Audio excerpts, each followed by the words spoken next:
You're watching the 420 Pace Network, found at 420radio.ca and paceradio.net. The opinions of the individuals during this broadcast are their own, and may not be the opinions of their group or other organizations they may be involved with. All medical advice during our broadcast is not a medical opinion and should be checked with your medical physician. Coming up on today's show, our word for the week this week is cherry. As well, we're going to be looking at Timmy's top 5 yoga poses. And part 2 of our interview with Olympic gold medalist Rebagliati. You nailed it. Thank you. This podcast is for adults only, should not be used as a meal replacement, and may contain nuts.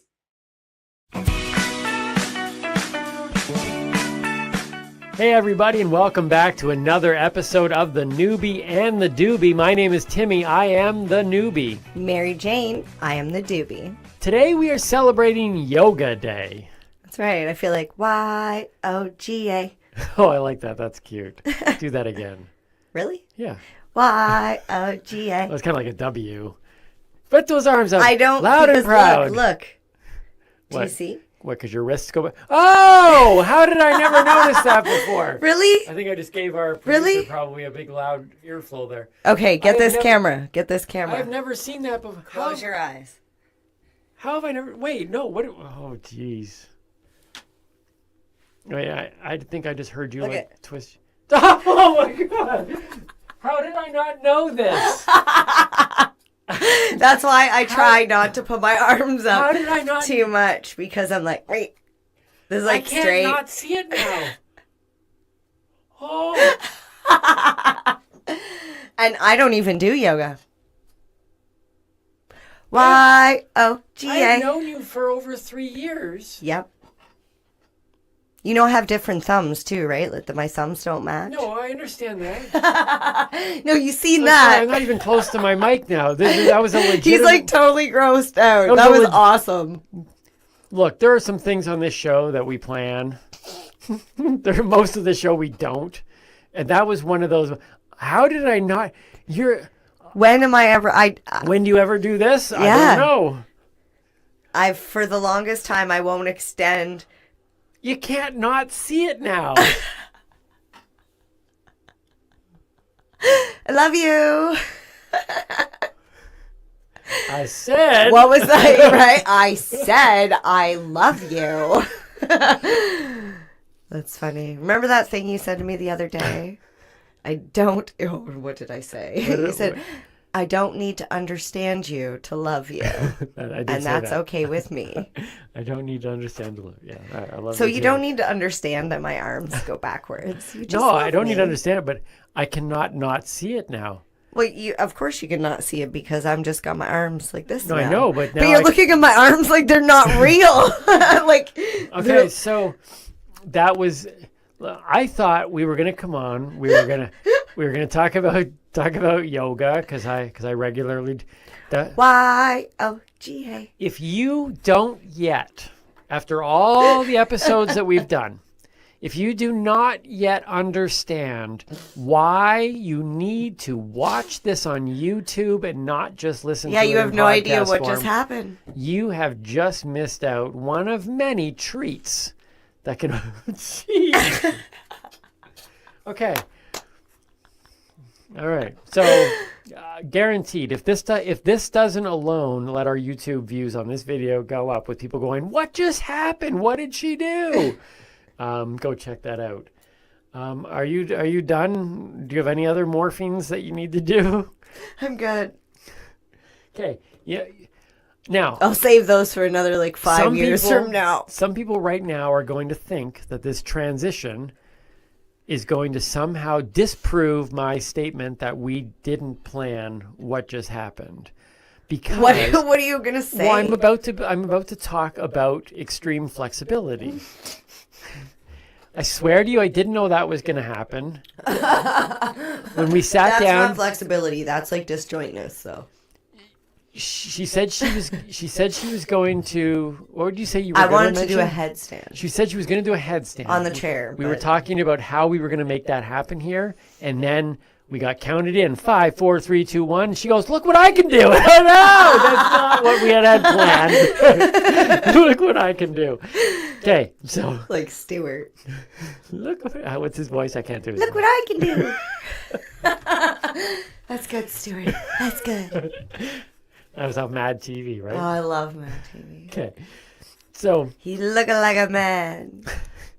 Okay, I'll stop. okay, so I want to say. I don't know. I'm trying to somehow get my mind off this. So let's just quickly transition here. So, I do yoga on a regular basis. Daily.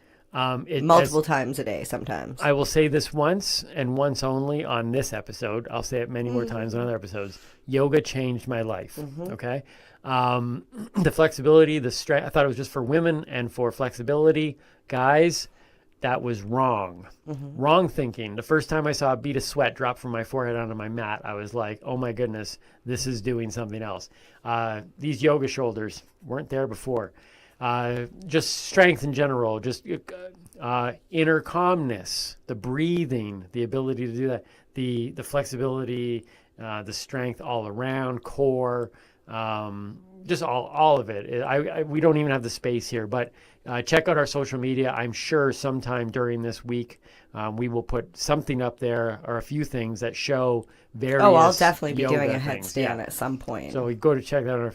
But what I wanted to bring to the table on this one is the fact that I do what's called GiJoe yoga. Well, it's what I called GiJoe yoga because I was the one who named it. Joe. I have my G.I. Joe set up. I have all my G.I. Joes. It was like one of my few prized collection pieces. And I do my yoga in front of it. I have some pictures on my my Instagram at The Real Timmy Boyle called GiJoe yoga. And when You told me an interesting fact about G.I. Joes and yoga. I know. And why you do the yoga in front of the G.I. Joes. It's a good reminder for me. So this little guy here, I don't know what you can see on the camera. Black on black probably doesn't work, but so this is Torpedo. It was the very first. I'm just going to put that behind him because, okay, there you go. Back here. He was the very first G.I. Joe figure I ever bought. I have over 100 of these men in this nice little tin at home. He's got a little bit faded. You can see what color he used to be on the It's gray like there. a little bit faded. It looks pretty much brand new. How old is that thing you said? Oh, this would be, what, early 80s? Yeah, so I think, so my guys are, because I didn't play with my G.I. Joes, I displayed them. So other than some dust, I think they're all in some really good shape. So this is Torpedo. My thing, though, that I found very interesting, though, is I was watching a show called The Toys That Made Us on Netflix, I think 1980s. And then for those who know me, the 80s is my jam. I'm an 80s prophet. But see the movement that they have, like the joints, can actually bend the elbows and the knees. elbows and knees and stuff. Okay. Before these guys came out, if I remember any of this correctly, but listen, we're not scientists. We don't even call ourselves truth tellers sometimes. And we don't work for the toy department. No, we will try to do my best to recall this. So the thing I found fascinating was before this, they had the 3-inch guys, the Star Wars characters came out in their late 70s. But their arms, they only did this. Like the Barbies, the Yes, straight legs, straight and the legs, straight arms. Yeah. So the G.I. Joe developers were trying to figure out, what do we do? How do we take this to the next level? And if I got the story anywhere correct, one of their people was walking down the street, looked in an art store, saw those mannequins that can move, that The are little wooden all guys. flexible wooden mannequins. Yes. Bought a whole bunch of them, brought them back to the workplace, whatever it may be, and basically said, this is what we need to do. And G.I. Joe, I believe, became, as a result of that, what would have been called fully posable. Now, they've gone another step forward. The ones later on, I think even the wrists. The fully opposable thumb? Do they give you the thumb? I don't think they have the thumb. But this extra joint stuff, the Star Wars guys didn't have. G.I. Joe brought this in, and it was all a result of, once again, great ideas sometimes come from places you're not looking for them. And he was just looking around, saw these things in the art store, and went, that's it. And hence these little posable figures were born. And so, Star Wars figures, Luke, he's a Jedi Knight. He can't do the splits. But Torpedo can. and I can almost do it too. Stay tuned. Try to watch that video possibly on our social media as well. It's funny, that wasn't the splits. But this That's is about as Torpedo. well as I could do the splits. Look, you can do the full splits. That's Isn't that awesome? more impressive than the Star Wars. Yojo for sure. Yoga. That's what I do. Check out our social media. For When more was the last time information you bought a G.I. Joe? Because maybe they do have opposable thumbs now. Jeez, long time ago. Maybe they do. We're talking early 90s would have been the last. It could have been. I don't know. I'm going to 90s. have to Google this and see what a G.I. When Joe I took all my looks like G.I. now. Joes out of their containers and stuff, they were all wrapped up to finally display them, because now I have space to display them for the first time. They were wrapped up in newspapers from 1993. Wow. So they are now out on display, not fully, but on their way to full display. But this is Torpedo, fresh out of that box. Out of storage. Out of storage. So there you go. So happy Yoga Day. Thank you. And thank you for sharing one of your collectibles with us. Thank you. My kids weren't even ever allowed to touch them. Although I think one of my kids has claimed all my G.I. Joes when I die. That seems to be, I think that was one of the things they claimed. That's funny. Wasn't it just their birthday, too? Yes. Yes. Yes, it was But Jade's but he's birthday. not gone yet. So you You can't have my G.I. Joes yet, yes, Jade. but they are yours. But I hope your birthday was great. Whose Speaking of birthdays. Yes, well, very good transition. Right? We're nailing the transitions today. Yeah, we've got someone else who nailed transitions in High School Musical. Oh, look at this. Vanessa Hudgens. Look, people, we may not be truth tellers, but we are professional. Yes, we are. Okay. Professional shit tellers. No, shit. No. No shit in there. No. No. All right. I can't think of the word. Anyways, not professional there. So Vanessa Hudgens turns 33. She's a High School Musical. Yeah, I believe so. I am a Sharpay fan to the core. That was the blonde one, right? Mm-hmm. Okay. It's the only thing good of the Zach and Cody shows, too. Those Zach and Cody. I hated those. Zach and Cody, those twins. Yeah. Oh, one of those annoying TV shows. The that my Sweet kids- Life? Oh. Oh, no. If it wasn't for what's her name that played the same girl that played Sharpay. Okay. What's her name? I'm pulling a blank. I'm pulling a blank. You It's think of horrible. that. I'm gonna. Okay, so think of the next. Mm-hmm. Yeah. I just see Sharpay. Ashley Tisdale. Okay, Ashley Tisdale. okay. Without her, Zach and Cody would have been the worst show possibly on TV. Is that even their name? Sweet Life of Zach and Cody. Yeah. That's Yeah. It, yeah. Horrible Yeah. show. Horrible show. Ashley made that whole show. Go ahead. Okay, and Happy the last, birthday to Vanessa. The last birthday we're talking or celebrating today is King George VI. King George. Now you said that. Yes. And I looked up who King George VI was. Okay. I thought this was somebody who would have died back in the 1700s. You know, like King George VI. Yeah, right? Because it sounds like this, but Well, I thought so because I'm like, oh, he would have been 126. Like, that's old. he But died in like the 1950s. what did he do? Like, was he the king of what? I don't know who he was, but we put him Is on the there a list. King George VII? Maybe that's Will and Kate's son. His name's George. No, that's not right. No? I don't No, know. because then the dad, it would be like, But isn't it weird though? I thought it was weird that there was a King George the Sixth that was born in died in the 1950s. That just it sounds like medieval. like the artist formerly known as Prince. Well, that sounds very 90s and 80s. But that's what I mean. It was like, it's weird for King George Hi, I'm VI. King George the Sixth. It's like the 1950s. You're what? I don't know. That seemed weird. But happy birthday to that dead man. Yeah, 126. Looking good. Well, shall we get this thing rolling? Oh, I'm always ready for that. Roll it.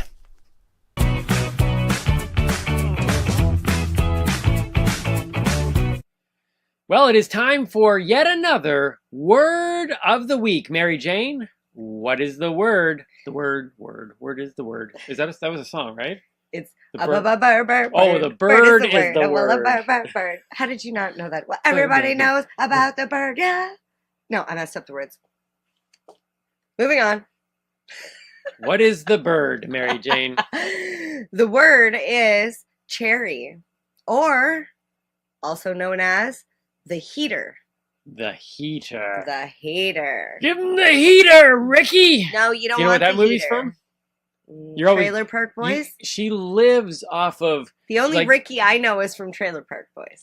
She lives off of the thing of play me a little bit of a song or do a quote from a movie, and always is like, "What's that from?" And I never ever know. And then she's always like, "Oh, how can you not know?" And then it's a big, long, week-long battle. Anyways, I'm throwing it out here on the show. Give him the heater, Ricky. Trailer Park Boys. No. That is the only from Major League, one of the best baseball movies ever. Charlie Sheen, and the manager yells out, "Throw him the heater, Ricky." Okay, well, this is a different heater. Okay, but you don't want to catch this heater. I always what I'm enjoying too is word of the week now. Is going into this every once in a while. There's like, this is the word of the week, which is also known as this word, which is also known as this word, which is sometimes known as this word. Well, we could call it the cherry. Oh yeah, yep. But then you'd be like, some people call it the heater. Okay, so it's 2 words. Yes. Well, it's bonus it's episode. The same thing. Bonus it's like episode. potato. Okay, so I'm assuming there's a reason why it's called both the cherry and the heater. There must be a connection here. Yes. Okay, so it's the red hot glowing bowl on the bong or the red hot end of the joint. So it's called the cherry most of the time because it looks like a cherry. It's red. Yep. It's round because it's either in the bowl or it's on the joint. They also call it the heater because it's hot. Makes perfect sense. Right? So I always say the rule of thumb, if it's red, it's not dead. Okay? Like this record circle right there. If it's red, it's not dead. We're still going. How many times have we recorded when that circle wasn't there and then wondered what went wrong? You know, the best is when we go over and hit stop and it's actually recording. You're like, oh. Funny in hindsight, not when it happened. Mm-hmm. So yeah, if it's still red, it's not dead, keep smoking. Okay. This also is the #1 reason why you should not consume cannabis while in a moving vehicle. Okay? Okay. Don't smoke and drive. #1 reason. I feel like I should have another rhyme here. Like, don't drop the heater in your cedar. That's a good one, actually. Right? Don't drop the heater in your cedar. Oh, how about this? If you drop the cherry, it's going to be scary. Oh, I like both those. Because it is. Like, right. you just don't do it. This is more than word of the week. This is like literally like... Life lessons. Life lessons from MJ. Yeah. Literally. And it's illegal. Hello. Reason #1 right there. I love how that was... Yeah. Okay, what was it though? Don't drop the heater in your cedar. Yep. And what was the other one? If you drop the cherry, it's going to be scary. Drop the scary, yeah. Drop the cherry is going to be scary. You're already tongue-tied. I'm actually just surprised that this segment is already done. We're done. We ended. Those are 2 good phrases to end it on. It is. Yeah. There was your words of the week.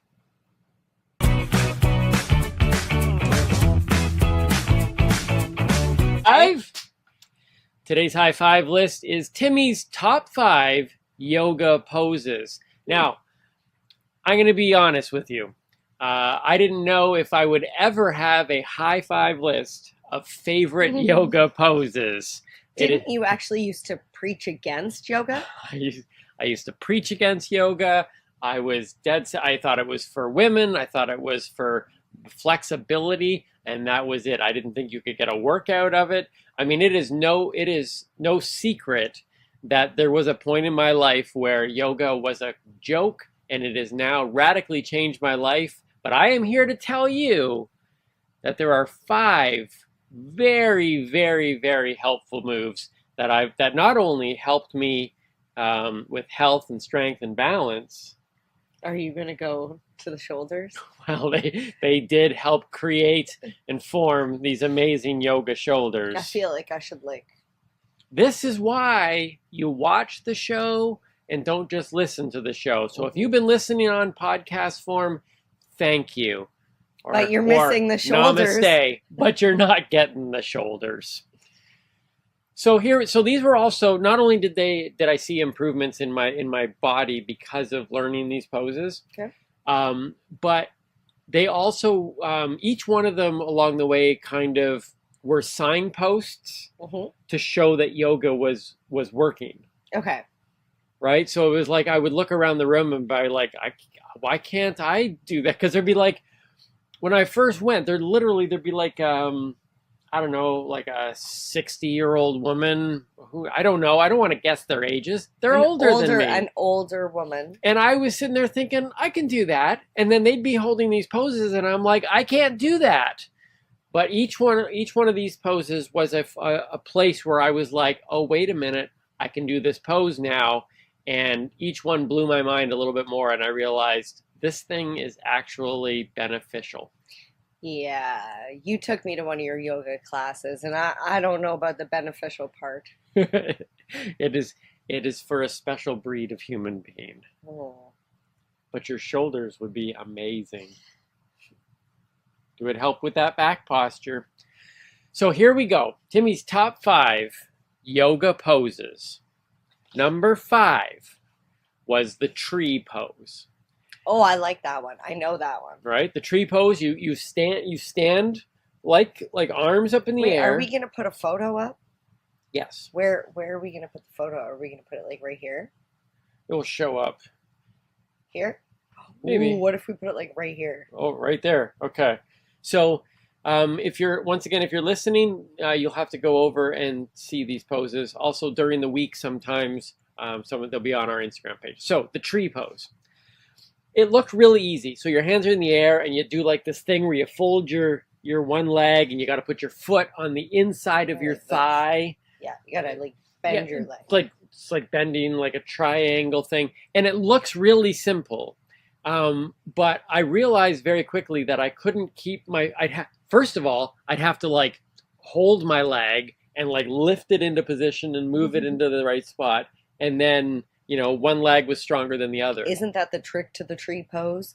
Is the foot that is off the ground is to be rooted. I say rooted because that's like a yoga term, right? And for tree pose, very, very appropriate. To be rooted into your other leg so that way you can ground yourself with the foot that's on the ground. Yes. No pun intended. And it should have been intended. It's very well done.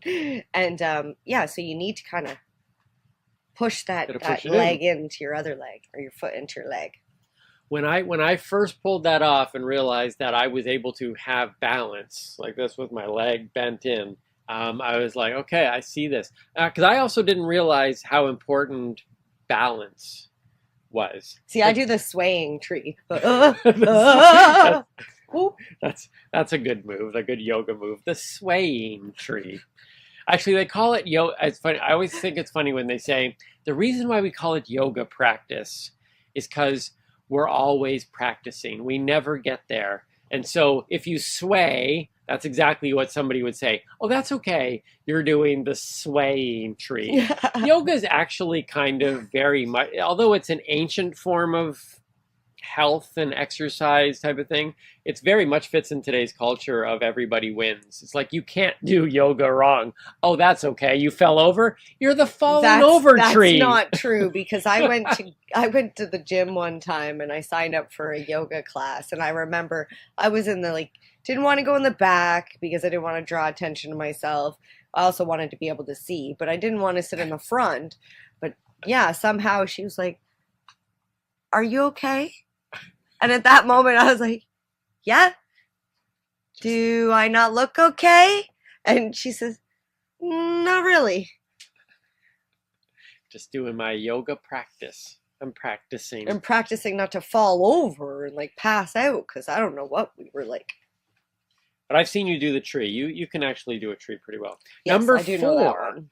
Number 4 blew my mind, and it was the headstand, which you absolutely that doesn't feel like yoga, although it does a good stretch on the. So here's what it was that blew my mind. Number 1, I quickly understood the benefit of being upside down. Yes. We have an inversion table, I don't know why they call it that. Just You don't hanging eat on upside it. down, well, I guess you Should could. be a bed, inversion bed. But just the gravity pulling on your spine, you feel it. Yep. And all the way down your spine. And you should spend some part of every day upside down, just because of, like you figure. But we spend all day right side up. No wonder when you're 80, you start to crouch like this, because you've had 80 years of gravity, like pretty much pulling you down. Well, fun fact, they actually say you're taller in the morning than you are at nighttime, because when you lay down at night, your back like stretches itself out. That's why people take pictures of themselves in bed. Makes them look taller. So the headstand, what was neat about the headstand for me was, and if you've never been able to try one, number one, I had never done one before. So I put my hands on the table and I was working with at Creekside Yoga in Sterling, Ontario. That's the place that got me going. And so it was just me, and so it was kind of like a specialty class, even though it was supposed to be other people there, but it was just me. Or a 2-on-1. So I go to do the thing, and you got to bend your knees and slowly straighten your leg. Mm-hmm. And I was amazed at how quickly I was able to do it. And the reason why I was amazed was because I shouldn't be able to just do something for the first time and do it decently like that. But then I realized how important the core workout was in holding yourself up in that position. And I had already spent at that point like 2 years of doing regular yoga classes. And so I had developed the core strength to be able to do it. It's kind of like when my daughter, she learned to ride a bicycle the very first time she got on the bike. I didn't even have to hold the bottom, because she was on a tricycle for so long that and people be like, how, she doesn't ride a regular bike yet? I'm like, no, she's having fun on this little trike. That by the time she had got on a bike, she had, she was older than most kids that try to buy a bike, but by then she'd already developed the motor skills and the balance and all that stuff. So by the time she got on the bike, I think sometimes we throw people into things way too early. And so we're like, oh, there's a learning curve. It's like, well, maybe there's no learning curve. Maybe you just put people into things way too quickly, because she picked it up like that because her body had developed. I don't know. I know what child you're talking about. I think it was just she was having too much fun and going way too fast, that there was no not riding the bike. It was just... She might have just been a really quick learner. But that's what the headstand thing was. I realized that at that time, I realized I had developed some sort of core strength. Number 3 on Timmy's top 5 yoga moves is the cow-facing legs. So the cow-facing legs, photo. I'm all confused because... Yeah, I don't get to see this photo, but is it like a cow facing a pair of legs? Well, you've got your knees like this, or like this. Let's do it like, well, you can see. So they'll see the picture, but yes. I'm doing this for your own benefit. Okay. But, so it's like this. Your knees are like this. Oh, no, I'm looking at the photo. Stacked on top. Okay. So look at the photo. Okay. So the knees are stacked on top of each other. And then you fold over and touch, well, in my case, I touch my chin to my knees. I did not know the importance of your hips. Sounds painful. I think it's cow facing because it's like, it looks like carrying a cow's face. Anyways. It's not a leg facing cow? No. I mean, that might be the name of another. Believe me, the names that these things, and this isn't even the official name. It's probably called the Yaksui Salami thing. I don't know what the official name is, but the cow facing leg was the best English translation they could come up with. But I didn't realize the importance of hips. Now, as a man, you are always raised up for things like, you want to, yoga shoulders, muscles. You see how many guys like spend their entire life so that their chest they bulk and their up the arms, top and right? then the bottom with the little... And some of that is health related. A lot of it is this aesthetics, okay? It's like, I look good. I want to be able to take my shirt off at the beach. Mm-hmm. That's the thing. At some point... that sort of muscle definition is no longer serves a purpose of health, except for the fact that when you get down to about 12% body fat, that's when the six-pack starts to pop. And as much as you might go, well, that's just for aesthetics. I mean, when you get down to low body fat, it's a healthy place. Yeah, but we don't need to add more muscle to that percentage of body fat. Very true. So I started to realize that there are days now where it's like if I had the choice to do weights or stretch out my hips, I stretch out my hips every single time. It's an amazing feeling, and you would be amazed when you first start to try to do a move like this one. You go, wow, I didn't even know that my hips were in that bad a shape. And then you realize how important hips are for moving around and walking. Well, it's flexibility, right? Like if your hips, like you're like, oh, I'm gonna choose my hips over my arms, but if you don't flex your hips, you're not gonna be able to walk. Therefore, you're not gonna be able to do anything, let alone work on your arms. Don't underestimate the power of the hips. Number two, the hips don't lie. My hips do not lie. Number two on my list of top 5 yoga moves is the half pigeon. Now the half pigeon, as you can see, is it's another hip opening thing, but with your leg kind of bent 45 right in front and leaning your entire body over. Where are they looking here? Is this where it is? The picture? Because that's where you're describing, you're like doing the hand things, but if the box is there. Well, I can move the box up here if I want to. That's what. But you can put it right here. Right now, just so you all know, she is looking at this screen, but don't worry about it. I'm going to hold the box. That's fine. You can. Okay, so you will hold the box there. So you might need to hold it bigger for people to actually be able to see the image. So on this one here, though, I remember looking around the room going, like, I could barely like move like 45-degree angle. And the more I did it, the more I got to the point where I could actually put my chest to the ground, and it feels incredible. I'm telling you, all of these moves, you go, I can't. Maybe some of you are like, that's an easy move, but it's probably because you've been doing it for a long time. But some of these moves, you're like, I could never do that. Every single one of these moves, at one point, I was like, I cannot do that, and it hurt, and it was like, there's no way I can get down that low, never ever. And then eventually I could, and it's a good lesson in life. Just right the first couple times you try something, it's so important not to give up.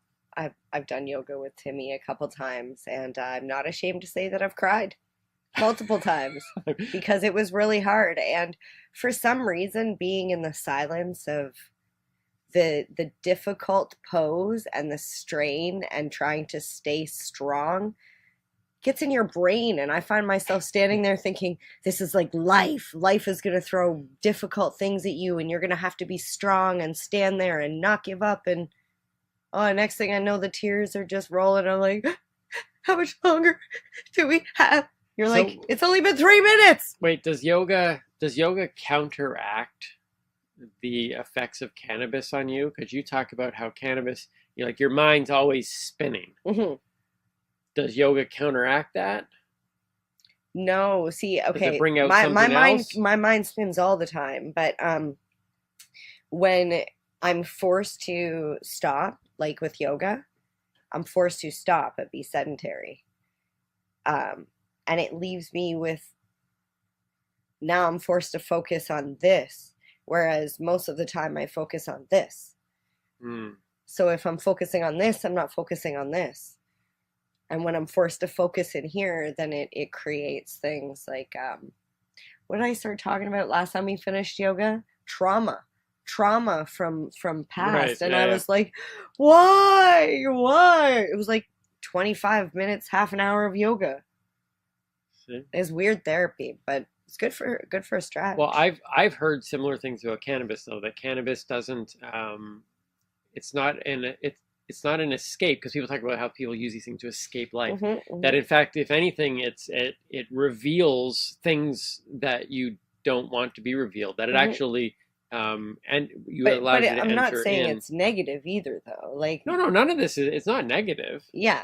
Well, I just didn't want anyone to misconstrue. Like, yes, I cried when I do yoga and whatever, but like, that's what I feel like is a part of healing as well. Like in life and in our journeys, things happen to us. It happens to all of us. And a lot of times we push it aside. We didn't realize that it affected us as much as it did. And then something happens and it comes back. And now you're left to deal with all of whatever emotion is left. So I'm not saying it's negative. It was just something that I really feel the pain. It's the pain in my body that I'm literally, like Timmy says, the hips, I'm bent over and my lower back is hurting. And I'm thinking about the fact that I'm young and I shouldn't feel this sore. And why have I done this to myself? And now I'm hard on myself. And then it turns into a whole therapy session that I can't even. Well, yoga for sure definitely reveals all the muscles and joints and stuff that you don't even think about for most of your life. Well, no, because you don't use them on a daily basis. You use them on a daily basis all the time, but not to the point of utilizing them to keep them, like, because our hips are always being used as we walk and stuff, but we don't realize that they're degrading over time unless we stretch them out more. And then we wonder, strengthened. The gift of life is not years 1 through 60. No matter how hard you live, 1 through 60, everybody can kind of get there. Yes, there's accidents along the way. The key, the true gift to life is quality of life beyond 60, I say. Mm-hmm. You know, I'm not a scientist. I'm just throwing this out there as a rough example to say that the stuff that we do now really does affect that later on.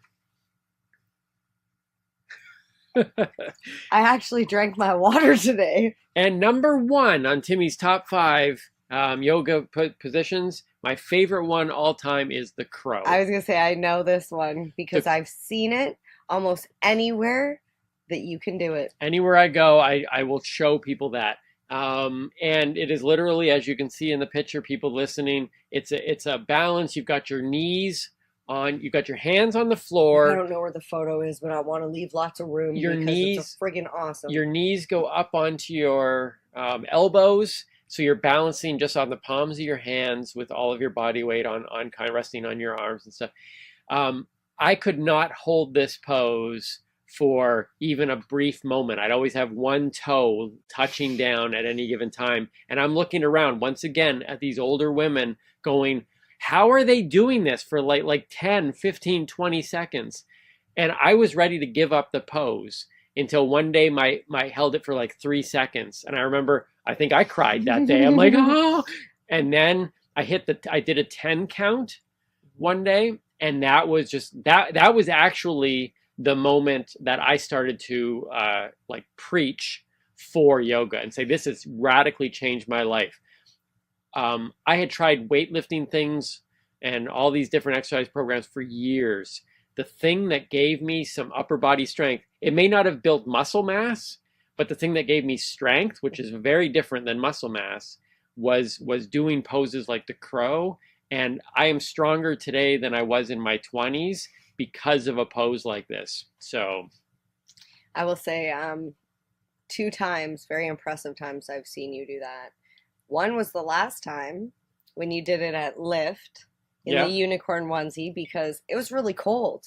And we had been outside for a really long time. So, like, I'm impressed that you weren't froze and you were actually able to do it. Mm-hmm. And you did it for a long time. Like, I don't even know, 25, 30 seconds. That one threw me off. I was like, are you just going to keep doing it until you fall? Like, what's going on here? And the other time was on Eric's boat. Yes, on the front of a moving boat. I was very proud of that. Well, it wasn't moving. But it was on rocking. Water. It was just going to say. So is that moving? It was. No? It wasn't moving. It was docked. What's the definition of moving? It was on a dock. It was like docked. However, like it's on water. I can barely stand and not fall on a boat when it's on the water, so let alone. Moving. I'm not going to argue. And that's how you keep it fresh. It was moving. Those are my top 5 yoga moves. I suggest that you all begin to try those. And believe me, hang in there and you'll find incredible benefits.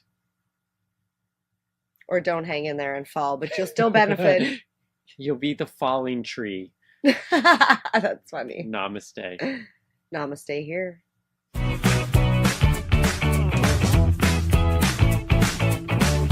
Hey everyone, and welcome back to another episode of On the Spot with the Noobie and the Doobie. Our special guest today is Ross Rebagliati. I've been practicing that all week. With all the passion that you obviously exhibit right now for cannabis and the industry and breaking stigma and all those things, was that also true about snowboarding? like taking it back one step now? Was that an all-consuming thing for you as well? Well, it was.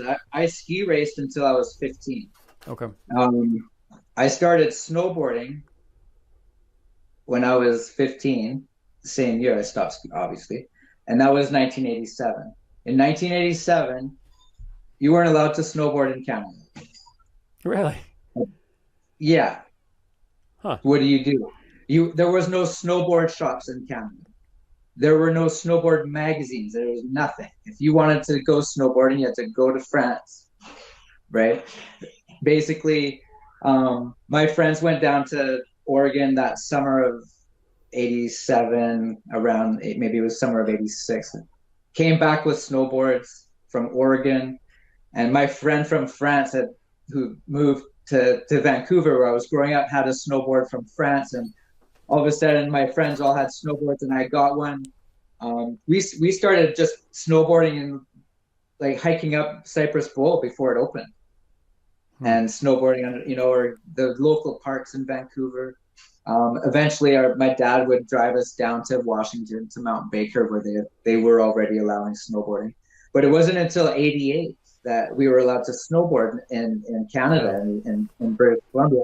So there was snowboard prohibition. And then, so when we came, I was like the first person literally to go up the chairlift on Blackcomb. And at the time, Whistler didn't allow snowboarding. Just Blackcomb did. They weren't owned by the same people as they are today. And so opening day, 1988, I was like practically first in line out of everybody. And it wasn't like the mayhem that it is today on opening day. But I was literally like the first guy up Blackcomb on a snowboard. And there was so much discrimination by skiers. They hated us so much. We were like the skateboarders that somehow like tricked everybody to let them on the, and we were getting dissed. Like people were yelling at us off the chairlift. And, as a 15-year-old, it was great. Why would there be so much hate? Because they said are they a didn't certain know brand, right? It's like, listen, there's right-wing skiers all over the place, just like there is in any aspect of society, right? Wow. And so snowboarding was like the new like enemy, right? It was like the big, they're dangerous, like fear them. You must be afraid of snowboarders because they're just gonna come out of left field and take you out. But yeah, they did. They would take you out, but the skiers would take each other out. It wasn't a different phenomenon. It was just like, oh, it was a snowboarder, right? And then they're like, oh, they're wrecking the groomies. And, the next thing you know, they're building half pipes and snowboard parks, right? And like the mountains, literally at the time, if you look back in history, there was a huge recession, right? The stock market crashed. Ski resorts were going bankrupt. They had no choice but to do something to boost their ticket sales, right? Same thing happened to the Olympics. That's why in 94 they said we're going, because the kids weren't watching the bobsled, right? They didn't want to watch the cross-country skiing or any whatever, legacy sports. They wanted, and so the Olympics had to figure out, we needed snowboarding. And the same thing now with Sha'Carri happened. She doesn't get to compete. Millions of dollars were lost on TV rights in that race that she was going to do, and the bonuses and all trickles down the line just because of the THC. So now they're reviewing the THC because like a big ticket event got affected, and the bottom line got affected. And so now all of a sudden they're reviewing, which is great. I don't really care why they're reviewing it. Yeah. Get it off the list. It's not supposed to be there. It's only there because of prohibition, racism, discrimination, corporate, interests, and nothing to do with keeping a level playing field, and nothing to do with the spirit of sport. Let's just get into that for a second. The IOC supports, like just as an example, LGBTQ right across the board. Okay, not all countries are behind that. The Olympics does it anyways, right? Because it's the right thing to do. It's the same thing. It's exactly the same thing here. With CBD and THC, it shouldn't be there. It doesn't matter if some countries aren't legal. It's the right thing to do. Get it off the list. Agreed. So I was talking to a friend a little while ago, and I have developed now friends on both sides of the spectrum. Obviously, most of my life was people who if they thought they knew anything about cannabis, they were. Turns out they were wrong. But I was talking to someone recently about the cannabis and I guess performance enhancement, and obviously, you know, you're fully in that, understanding that world. My assumption growing up was clearly it can't be, because it should have a negative effect. It should make you lazy, like the guy sitting in his couch with chips on his stomach watching video games all day. That's the perception of what it should do to you. But then the other side of it, when I was talking to this friend of mine, was, well, what if you needed cannabis because you couldn't perform on that stage because you got so anxious? So it actually kept the anxiousness down, therefore enhancing your ability to perform. Is that performance enhancement? How do you see cannabis in this world? Is it enhance at all? Not enhance? Just what is your perspective on when people bring that whole issue up? Okay, it's all of the above, but just the last thing you said, the cannabis isn't conducive to being on stage. It's not conducive to having cameras in your face or being around people you're not comfortable with. It's just like doing acid. You don't want to be around people you don't know, and definitely don't want to be on stage on an international level, like with cameras and guys with machine guns standing around. Like, it's just not where you want to be, right? Like, it does.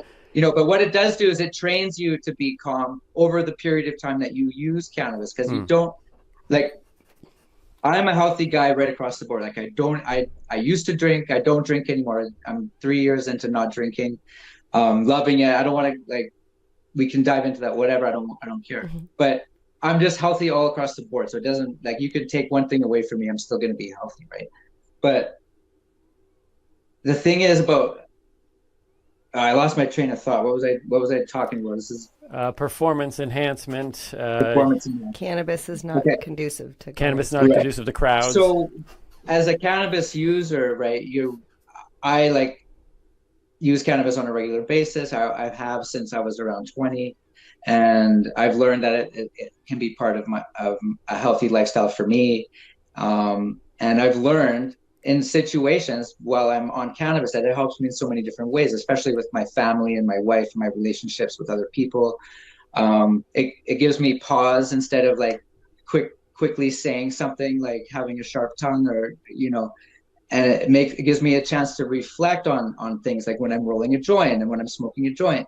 It gives me that opportunity to reflect, and it's introspective. Like I like to say, cannabis introduces you to yourself, right?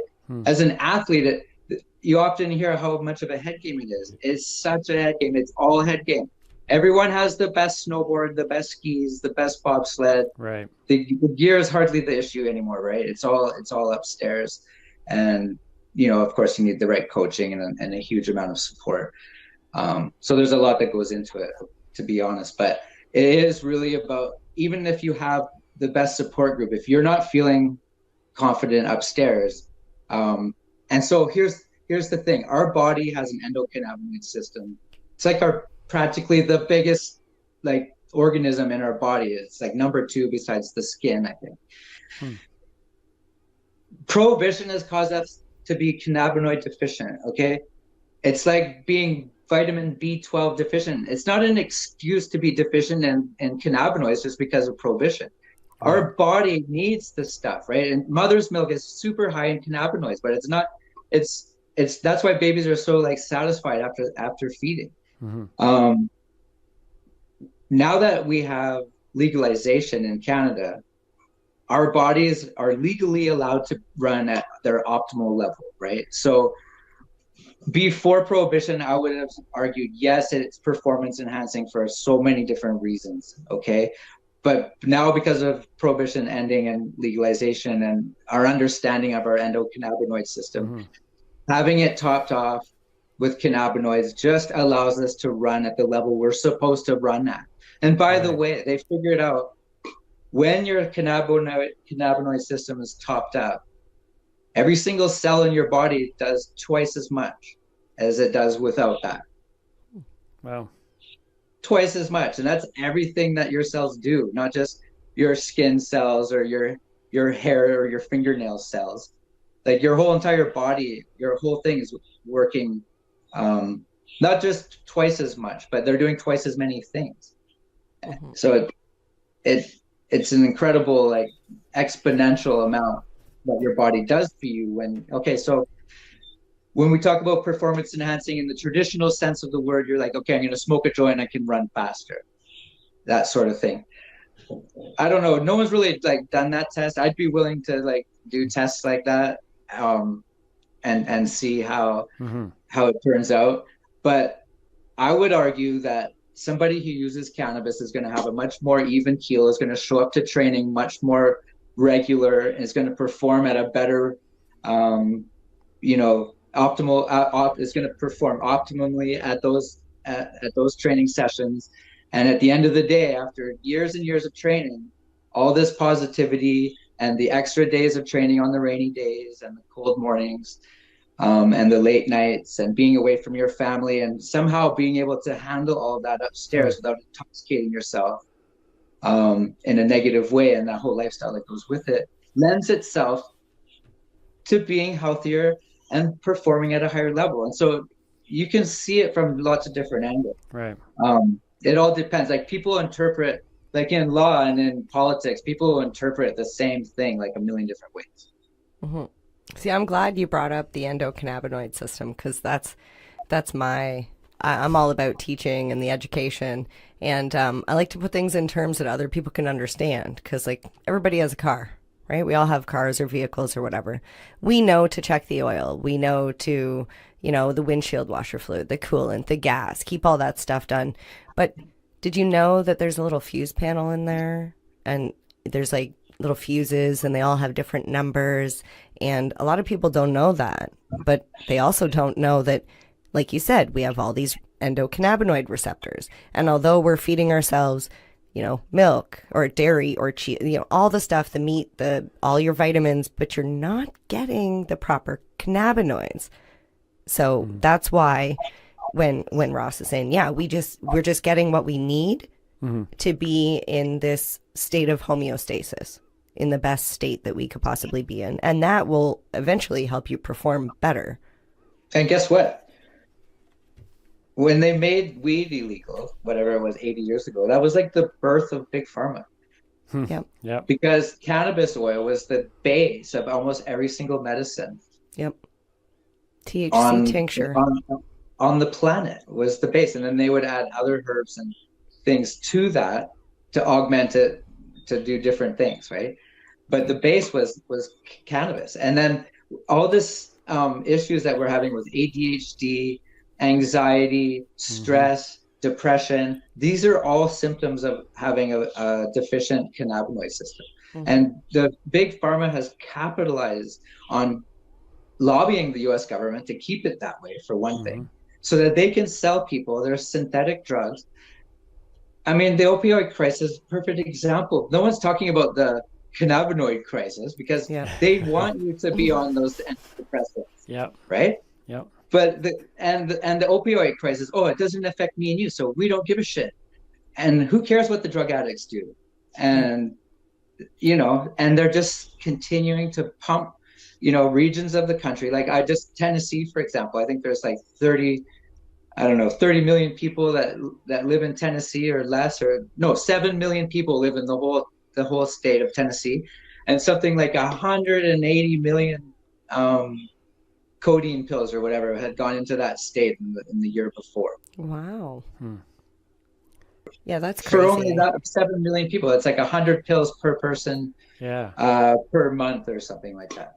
Well, see, Dr. William Courtney, doctor in the cannabis industry, or cannabis user as a doctor, however you want to put it, he believes that cannabis is not just a vitamin, but it's a vegetable, and actually juices the cannabis plant and drinks it every day. Like, not blends, but juices with the wheatgrass juicer. It's disgusting. I've tried it, but super healthy. And like you're saying, to get a really big boost of cannabinoids, and we're trying to make up for how many years. Like my mother was deficient, her mother was deficient, and it's just been bred into us. And I've got just what I smoke, so. Yeah, well, it's a generational thing, because we do have to deal with the stigmas and things like that, to move forward. And we also need the numbers that we weren't allowed to gather before. And once cannabis has been legal for a certain amount of time, they'll have the hospital visits that are related. They'll have the car accidents that are related. They'll have the various deaths. Like everyone knows there's never been death like due to cannabis like on its own. But they'll have these numbers. Yeah. And before they have these numbers, of course, we have these child-proof lids, and you can't have like a picture that a kid's gonna like all of a sudden decide to smoke weed. Like just like there's no vodka bottle with a child-proof cap on it. Advil 72 bottle does not come with a child-proof thing. I can open it with one finger. And I called to ask them why this was so. And they said if I needed a child-proof lid, that I should buy the smaller bottle because that one comes with child-proof thing. And I was like, wait a minute. Right? This bottle is three leave times the as much. consumer. This is going to kill somebody, but it's okay. No, but it's up to good parenting. Of course. They're leaving it up to the discretion of which they should do. I mean, I'm a believer of childproof. Okay, I've got 3 kids. I get it. Okay, but why should cannabis be different though? That's my thing. Like, why do our cannabis packages have to be like ridiculous? No, that's and that's why they need these numbers that I'm referring to. Mm-hmm. So because the politicians don't know, they think this is like codeine or like a regular pharmaceutical drug because it started off in a medical. The only way we could get it through the courts was medically, and so it's been classified as a drug. But coffee is not considered a drug. Oregano isn't considered a drug. Rosemary or none of that stuff is considered drugs. It's the same exact sort of plant medicine that we're talking about with cannabis, and they're not classified as drugs. But the class 1 classification in the States has put it on the Schedule 1, and the prohibition that the States has spread around the world.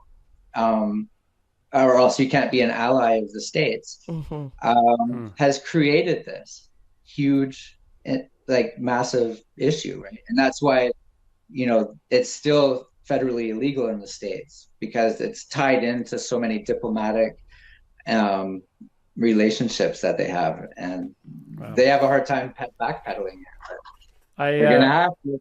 I really appreciate just as you walk through the cannabinoid system, and it's one of those things, as I've been on this learning journey, it's been amazing of how much stuff wasn't told to me. And when you talk about that, it makes sense to me. And I've learned a ton as MJ talks about that thing. And it makes me think about, like, I'm anti pharma, whatever you want to call it. Like, there used to be a time when I would pop a Tylenol every single day because I get these stress headaches. And then 4 years ago, as a joke, I started to do yoga because I thought it was just for women and flexibility, and I wanted to do something on my Instagram that was funny. And now I swear by it. I haven't taken a Tylenol in 3.5 years because I was only dealing with the symptom, and yoga, a natural form of stretching, actually removed all the things that I was taking the pill to kind of just get rid of the headache for. And when you talk about the cannabinoid system, that to me makes it sound like cannabis is as much a performance enhancer as get enough sleep, do regular exercise, eat healthy. Yep. Like if it's somebody is, what's that? It's part of a healthy lifestyle. Yeah. If somebody is an athlete, if 2 athletes and one is on a better sleeping regimen, eating healthier, and doing a better exercise program, technically their performance has been enhanced over the one who hasn't. And that's exactly what cannabis is. It's adding another element, a natural element. So if you want to call that enhancement, that's just called healthy living, is what I'm hearing. Mm-hmm. Yeah.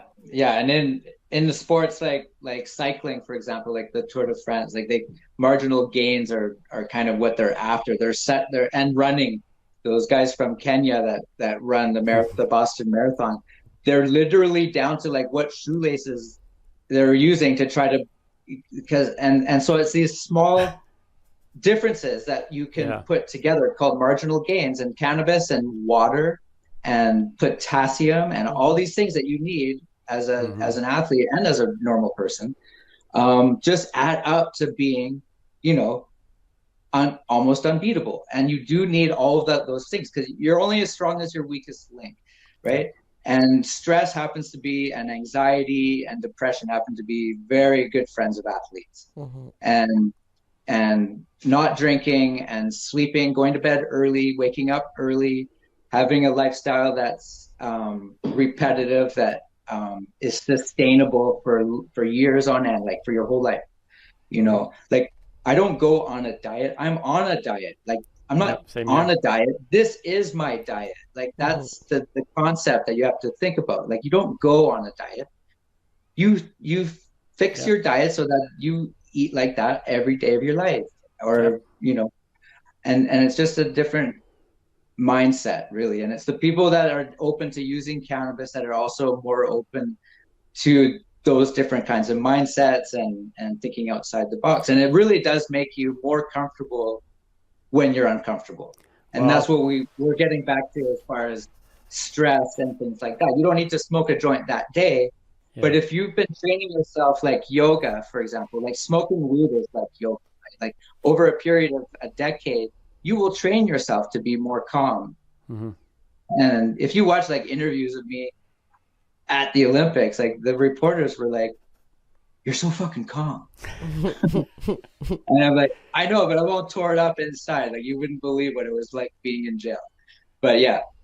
Wow. Well, I can tell you, quite frankly, I could probably say, look, the biggest win that you've had is I might walk out of this room and smoke a joint now, because I'm healthy in all other areas of my life. And now I'm like, did Ross Gold just convince me to go smoke another joint?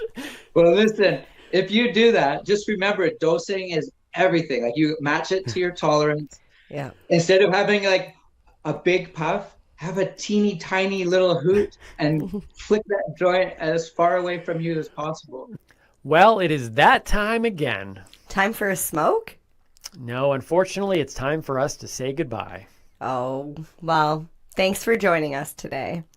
Please take a moment to join us on our Patreon page. Become a patron. If you've been enjoying anything that we're doing, a little bit of money monthly can go in there to help us continue to do the things that we're doing, go the places we want to go, and continue to grow this show.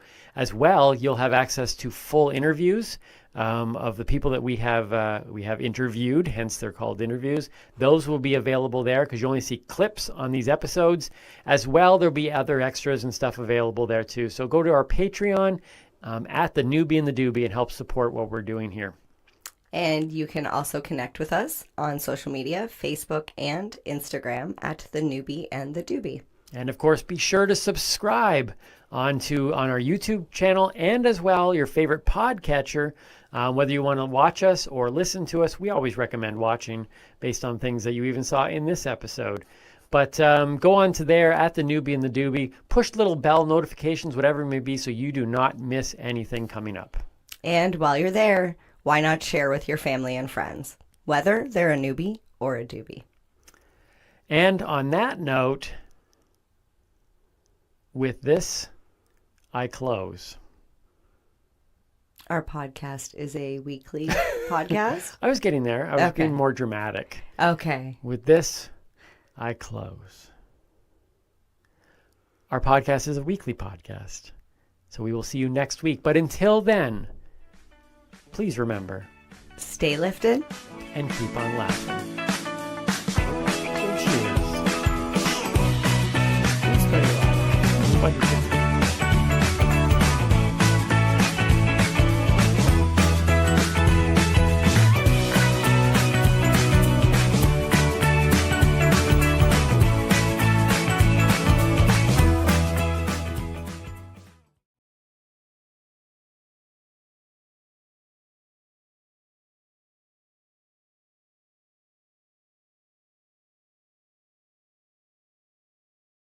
Are you looking for non-stop, continuous cannabis and psychedelic programming? If you are, then turn your browsers to 420radio.ca or paceradio.net, where you will find the 420 Pace re-rolled Saturday. Everything gets started at 8 a.m. Eastern Saturday morning. Hi, I'm Timmy. And I'm Marijane. He's the newbie, She's the doobie, and this is the show where we tote cannabis talk. from both sides. Is that even possible?